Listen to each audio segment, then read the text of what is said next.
Have you ever tried so hard to fit in?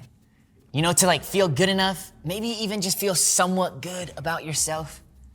The exhaustion that can come with trying so hard to live up to what you think everyone else's expectations for you are. Your friends, school, parents, family, team, social media, or maybe, if you're anything like me too, the voices inside, the thoughts in your head, your expectations, those can be the hardest ones to live up to. They always seem to set the bar so high and you'll never be able to reach it. In your inner life, the one that nobody else gets to see, it can kind of look a lot like this GIF. Oh, a little too much. But what if I told you that there was actually a different way to live? That there is a life out there known as life to the full. A life where the moment you show up, you are enough. And the invitation, it's actually already been extended to you.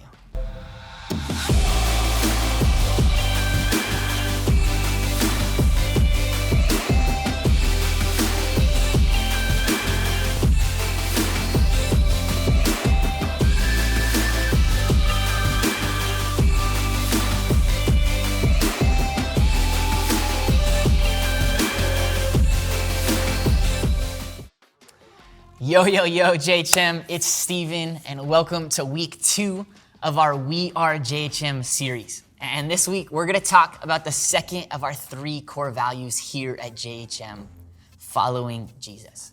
Now, before you tune me out, or if you're new here at JHM, or even if you just aren't really sure what it is that you believe in just yet, all I ask is that you hear me out for a couple minutes. And I just want you to know that there's a life different from the life that you're living right now. It's so much better, and you've been invited into it. One of the best ways to talk about this invitation is to travel all the way back over 2,000 years ago. And since that time, literally millions of people have accepted this invitation. But one example that the Bible shares with us is actually found in the book of Luke. And in chapter 5, Jesus walks by this man named Matthew who was at work. Maybe he was bored just hanging, kind of looking like this.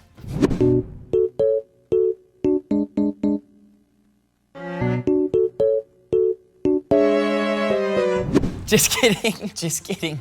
Matthew was actually a tax collector, which there's a lot of things that I could say about that job, but one of the most important for you to know is that it meant Matthew was pretty well off. He had the cash for the things that he needed in life.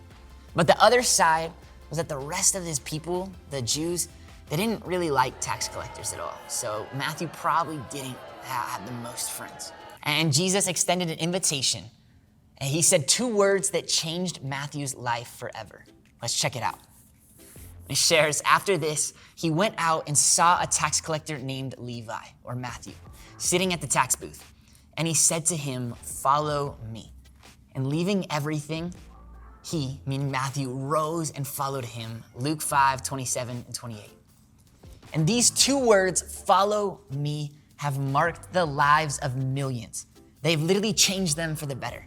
And my guess is that some of you guys are listening right now thinking, well, why should I follow Jesus? Why did Matthew do that 2,000 years ago? Wouldn't he have lost his job? How do those 2 words change people's lives? Can following Jesus really change my life? And first, that's a lot of questions. Let's take a deep breath in. But don't worry, because Jesus is so awesome, so rad, so amazing that he himself actually tells us why this invitation to a life following him matters so much. You see, in a different story in the Bible, Jesus tells us pretty straight up about life. And he says, "The thief comes only to steal, kill, and destroy.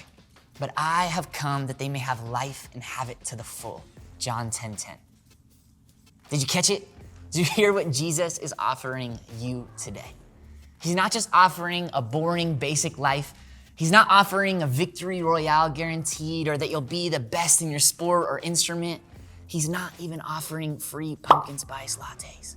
And now I know this may be hard for you to believe, but what he's offering you is even more than that. He's offering life to the full. And if you're like me when I was in junior high, you may still have no idea what life to the full even means. And there's a lot that I could share on this, but I'm just gonna share 2 things of what it's meant for me in my life. And who knows, hopefully it might ring true for you too. So first, accepting the invitation to follow Jesus and living life to the fullest, it's meant that I could live a life of freedom when it comes to sin.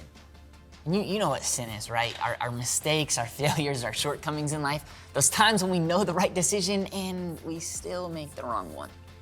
And to clarify what this freedom from sin means, I need to make a confession, okay?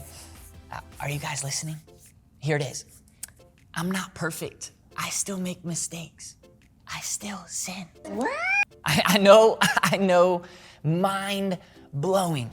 Okay, maybe not. You guys are probably thinking I'm just weird, but seriously, the invitation Jesus has given is that Jesus tells us that he knows all about that sin, all about the worst parts of our life. He knows the things that make us sometimes think, if people really knew this, would they still love me or be my friend?